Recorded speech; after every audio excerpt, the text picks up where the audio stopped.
अच्छा, मुझे ये बताइए, जैसे जो हमारा हाथरस वाला जो कांड हुआ है, उसमें आपके विचार क्या हैं? मतलब किन कारणों से आपके पीछे जो तर्क जाते हैं वो कहाँ जा रहे हैं? किन कारणों से वो घटना हुई है? और क्या हमारा जो समाज है वो इस तरीके से कुछ चुनिंदा लोगों के पीछे भागता हुआ है, जाता है उनके विचारों से संतुष्ट होकर, या पूरा पूरा समय वहाँ देता है? तो क्या आपके विचार हैं, थोड़े बताइए। एक तो सबसे बड़ी जो कमी है वो है शिक्षा की कमी। सबसे ज़्यादा जो कमी है वो है शिक्षा की।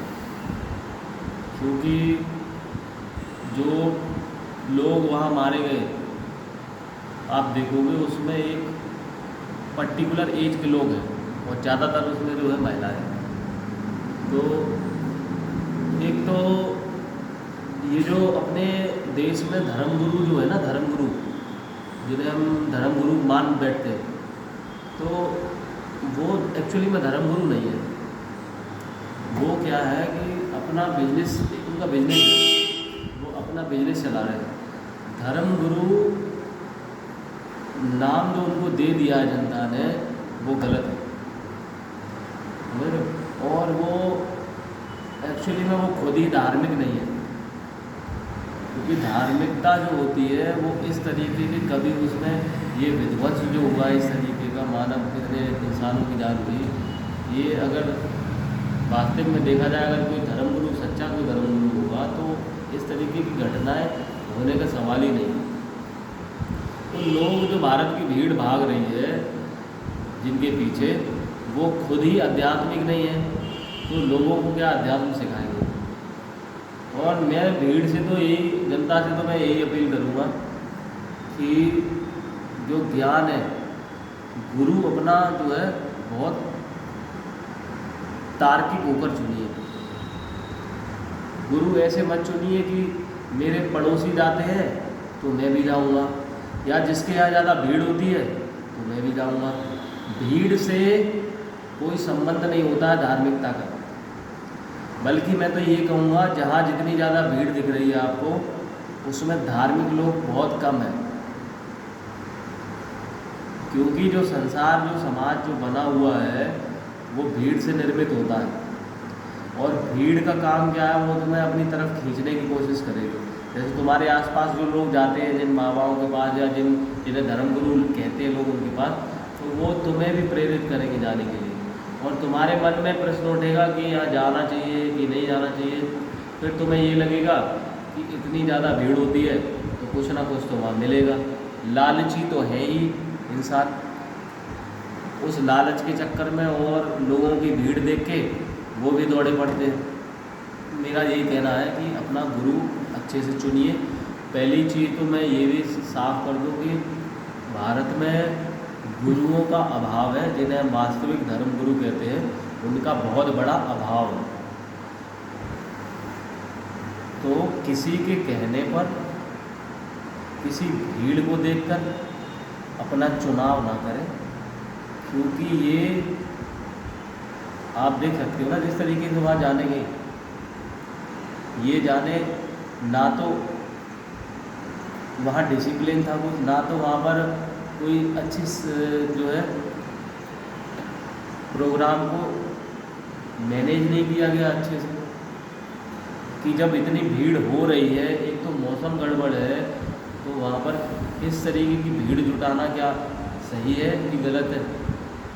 किसी को किसी की पड़ी नहीं है। और मैं देखता हूँ कि लोग धूप, दोपहरी, बरसात, सारी चिंताएं छोड़कर उन बाबा के पीछे, उनसे कुछ मिल जाए इस तरीके से उनके पीछे चले जाते हैं लोग। ये नीरज, एक चीज़ है जैसे कि वहाँ का जो कमेंट स्टेटमेंट आया कि भीड़ इसलिए बेकाबू हो गई क्योंकि जो भोले बाबा बोलते हैं, उन्होंने ये शब्द बोले कि मेरे चरणों की जो धूल है, रज जो है, जो लोग लेंगे उसको, छू लेंगे उसको, ले लेंगे तो उनकी सब बीमारियां ख़त्म हो जाएंगी और उनके घर में सुख शांति आ जाएगी।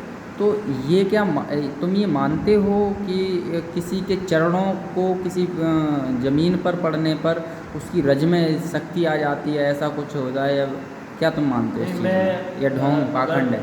धार्मिकता की नज़र से इसे देखोगे तो हो सकता है ऐसा हो, लेकिन ये कतई नहीं हो सकता है कि वही धर्मगुरु अपने ही मुंह से ये कहे कि मेरी चरणों की रज ले लीजिए, कि मेरे ये कर लीजिए तो आपकी बीमारियां चली जाएंगी, आपके जीवन में सुख शांति आ जाएगी। अगर ऐसा कोई गुरु अपने मुंह से कह रहा है तो ये दावे के साथ मैं कह सकता हूँ वो धर्मगुरु नहीं हो सकता। अच्छा, एक चीज़ और, जैसे ये घटना हमारी पहली नहीं है, भारत के अंदर कई सारी घटनाएं पुराने समय में ये हो चुकी हैं, तो उनको मानना क्या है कि कैसे रुकेंगी ये घटना, क्या मानना है आपका? इंसान एक तो जाता है, देखो दो चीज़ें हैं, एक तो जाता है इंसान की, जैसे मैं महिलाओं की बात करूं तो अपने देश में महिलाओं की स्थिति गांव में और उनमें कोई ज़्यादा अच्छी नहीं है। जो लोग अशिक्षित हैं उनकी घर में, तो उन्हें क्या मिल जाता है, एक मौका मिल जाता है।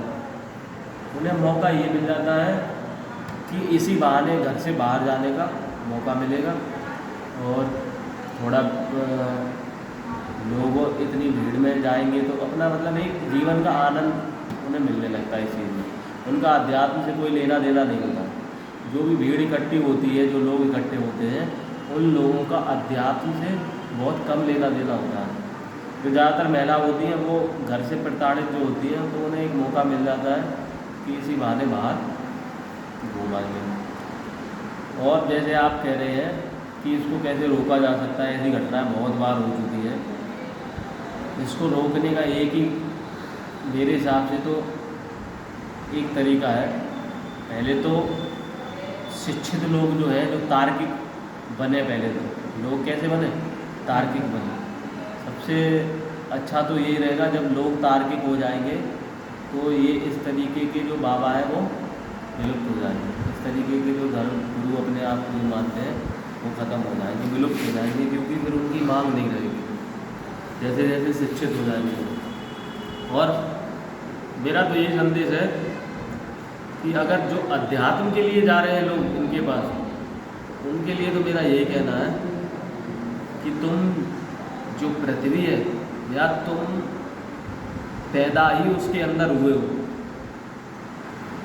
तुम पैदा ही जैसे तुम खोज रहे हो उसके अंदर हुए हो। तुमने एक कदम भी अपना अगर बढ़ाया है उसे पाने के लिए, प्रभु को पाने के लिए, अगर तुमने अपना एक कदम भी कहीं बढ़ाया है तो तुम गलती कर रहे हो, क्योंकि उसके लिए बढ़ाया हुआ कदम तुम्हारी क्षमता नहीं है कि तुम कदम अपने बढ़ा के उसको खोज लो। तुम्हारे द्वारा बढ़ाया गया कदम भी गलत है।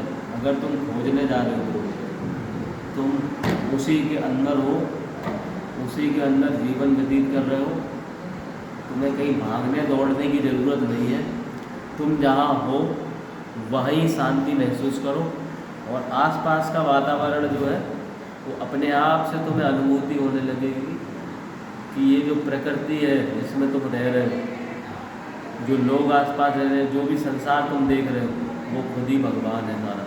वो सारा तुम रहे ही उसके अंदर है। मतलब प्रकृति ही ईश्वर है। प्रकृति ही ईश्वर है मेरे मायने। ईश्वर कुछ और नहीं है, बस कि प्रकृति ही ईश्वर है। लेकिन उसको समझने का, उसको देखने का जो है नज़रिया बदलना पड़ेगा। लोग सोचते हैं कोई खोजने की चीज़ है तो हम उसको खोज लेंगे।